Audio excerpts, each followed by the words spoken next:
Coast guard আর fire সার্ভিসের যৌথ অভিযানে সোমবার আবারও শুরু হয় নিখোঁজ শ্রমিকদের উদ্ধার কাজ।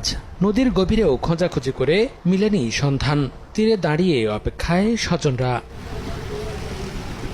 ৬ জুলাই শনিবার রাত ১১টায় সদর উপজেলার ইলিশাঘাট থেকে আফসানা নামের ড্রেজার নিয়ে মেঘনায় বালু তুলতে যান নূরে আলম, সিয়াম, আরিফ, তানজিল ও হারুন নামের ৫ শ্রমিক। ওই রাতেই ড্রেজারটি ইলিশাঘাট থেকে ১০ কিলোমিটার দূরে ৩ নম্বর বালুমহাল এলাকায় দুর্ঘটনায় কবলিত হয়ে ডুবে যায়। এরপর থেকেই ফায়ার সার্ভিস ও কোস্টগার্ডের যৌথ উদ্ধার অভিযান শুরু হয়।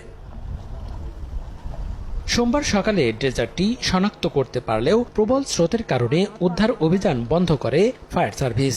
প্রচণ্ড স্রোতের জন্য আমরা সেখানে পৌঁছাতে পারি নাই, কিন্তু আমরা এই জায়গায় আমাদের কাজ অব্যাহত আছে এবং যত সময় পর্যন্ত না পারবো উদ্ধার করতে পারবো তত সময় আমাদের কাজ অব্যাহত থাকবে। এদিকে এ ঘটনার পর থেকেই পাড়ে অপেক্ষায় নিখোঁজদের স্বজনরা। নগদের কাছে সব গ্রাহকই প্রিয়, তাই তো সারা দেশে ক্যাশ আউট চার্জ সবচেয়ে কম। মোট ৫ জন ছিল, ঢেরেজারও নাই, লোকও নাই। আমার ফুফাতো ভাই নিখোঁজ আছে, চাচাতো ভাই নিখোঁজ আছে। জীবিত থাকুক আর মৃত থাকুক, আমি আমার ছেলেকে আমার কাছে চাই। নিখোঁজদের সবার বাড়ি সদর উপজেলার পশ্চিম ইলিশা ইউনিয়নের পাঙ্কাশিয়া গ্রামের ৫ ও ৬ নম্বর ওয়ার্ডে। সময় সংবাদ, ভোলা।